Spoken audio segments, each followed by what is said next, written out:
नमस्कार दोस्तों, एसपीडी वार्षिक अंक 2025 के 812 प्रश्नों की श्रृंखला के 13वें और अंतिम भाग में आप सभी लोगों का स्वागत है। इस श्रृंखला के सभी प्रश्न आगामी state PCS, sub inspector, banking, SSC या रेलवे के लिए बहुत ही महत्वपूर्ण प्रश्न हैं। तो अगर वीडियो पसंद आए तो वीडियो को लाइक करें, ज़्यादा से ज़्यादा दोस्तों के बीच में शेयर करें और आपके इस वीडियो से रिगार्डिंग कोई भी सुझाव हो तो प्लीज़ हमें कमेंट बॉक्स में कमेंट करके बताएं।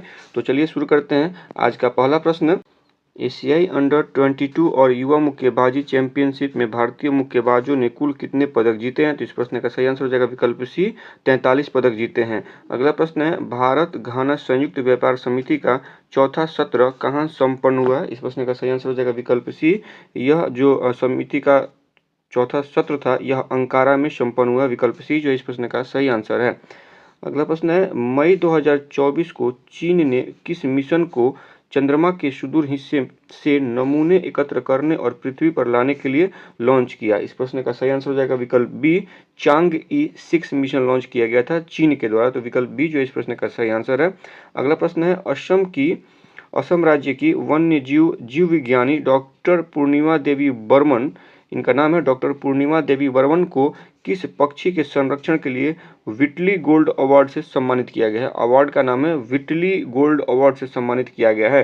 तो इसका सही आंसर हो जाएगा विकल्प B, greater adjutant stork. Greater adjutant stork एक प्रकार का पक्षी है जिसके संरक्षण के लिए असम राज्य की वन्य जीव विज्ञानी डॉक्टर पूर्णिमा देवी बर्मन को पक्षी संरक्षण के लिए व्हिटल गोल्ड अवार्ड से सम्मानित किया गया है। तो विकल्प बी जो है इस प्रश्न का सही आंसर है।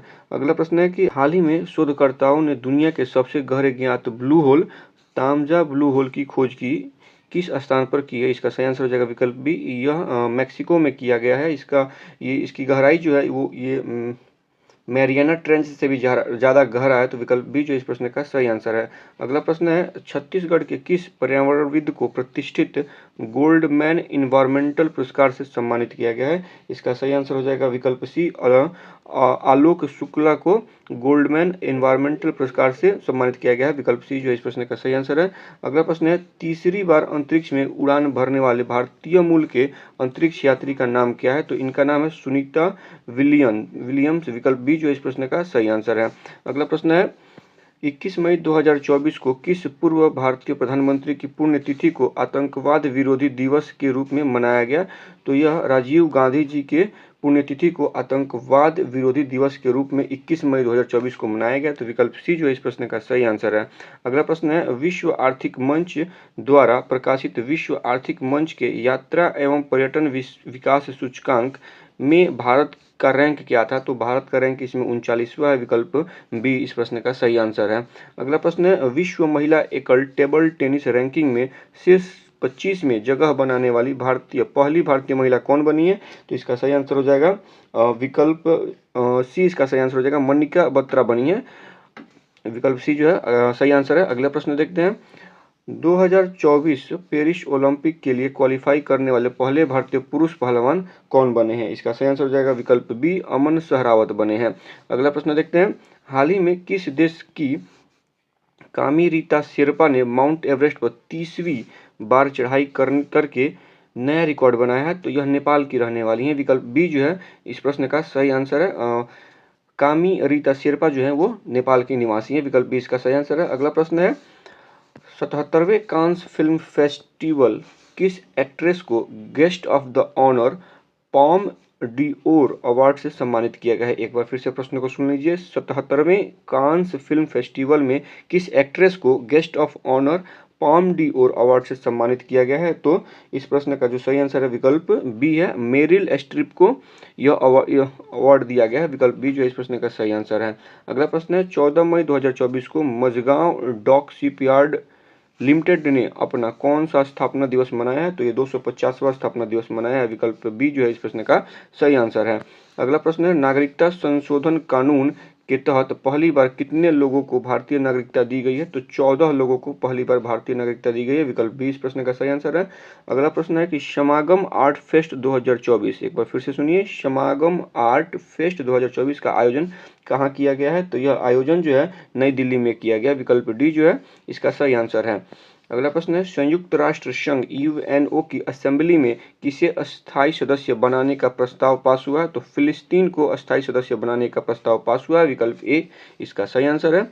अगला प्रश्न है, किस देश ने चीन के साथ मिलकर अपना पहला मून मिशन आई क्यूब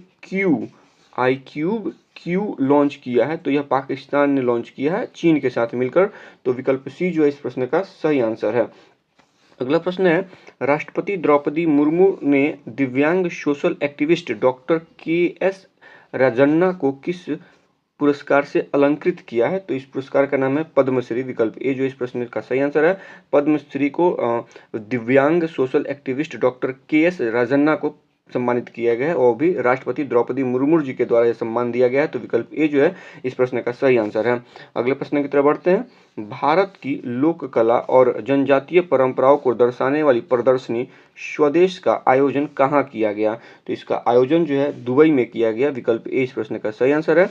अगला प्रश्न है, अमूल आगामी T20 विश्व कप के लिए किस देश को आधिकारिक प्रायोजक बनाया गया? तो यह कौन सा देश आधिकारिक प्रायोजक था? तो ये विकल्प डी इसका सही आंसर है। श्रीलंका जो था T20 विश्व कप 2024 के लिए प्रायोजक था, आधिकारिक प्रायोजक था, तो विकल्प डी जो इस प्रश्न का सही आंसर है। अगला प्रश्न है कि हाल ही में किस अभिनेता को लता दीनानाथ मंगेशकर पुरस्कार 2024 से सम्मानित किया गया?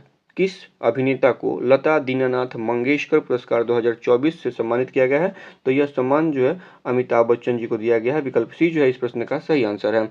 अगला प्रश्न है, 24 से 30 अप्रैल 2024 को मनाए गए विश्व टीकाकरण सप्ताह 2024 का विषय क्या था? तो इसका विषय था humanly possible immunisation for all, humanly possible immunisation for all, विकल्प बी जो इस प्रश्न का सही आंसर है। अगला प्रश्न है, हाल ही में किसने सुरक्षा पर अंतर्राष्ट्रीय सम्मेलन में भारत का प्रतिनिधित्व किया है? तो यह अजीत डोभाल जी ने इसका प्रतिनिधित्व किया है, विकल्प ए इसका सही आंसर है कि सुरक्षा पर अंतर्राष्ट्रीय सम्मेलन हुआ है, उसमें भारत का प्रतिनिधित्व अजीत डोभाल जी ने किया है, तो विकल्प ए जो है इस प्रश्न का सही आंसर है।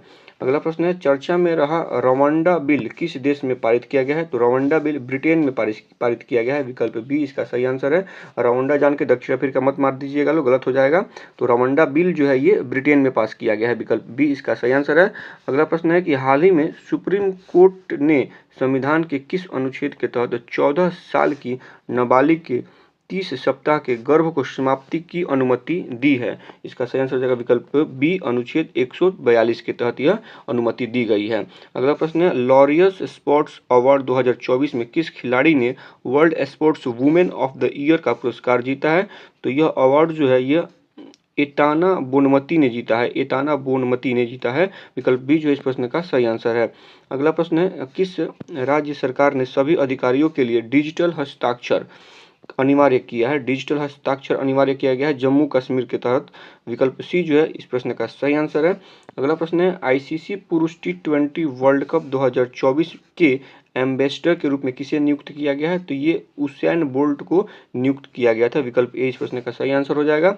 अगला प्रश्न है कि हाल ही में चर्चा में रहा असदोह बंदरगाह किस देश में स्थित है? असदोह बंदरगाह यह इजराइल में स्थित है, विकल्प बी इस प्रश्न का सही आंसर है।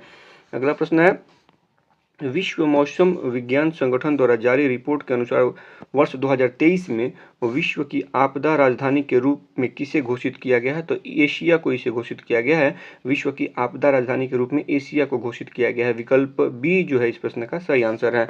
अगला प्रश्न है, अलीगढ़ मुस्लिम विश्वविद्यालय की पहली महिला वाइस चांसलर कौन बनी है? तो इसका सही आंसर हो जाएगा विकल्प सी, यह प्रोफेसर नईमा खातून को अलीगढ़ मुस्लिम विश्वविद्यालय की पहली महिला वाइस चांसलर बनाया गया, तो विकल्प सी जो इस प्रश्न का सही आंसर है। अगला प्रश्न है, 77वें कांस फिल्म फेस्टिवल के ला सिनेफ सेक्शन में चुने जाने वाली sunflowers were first ones to know कौन सी भारतीय फिल्म बन गई है?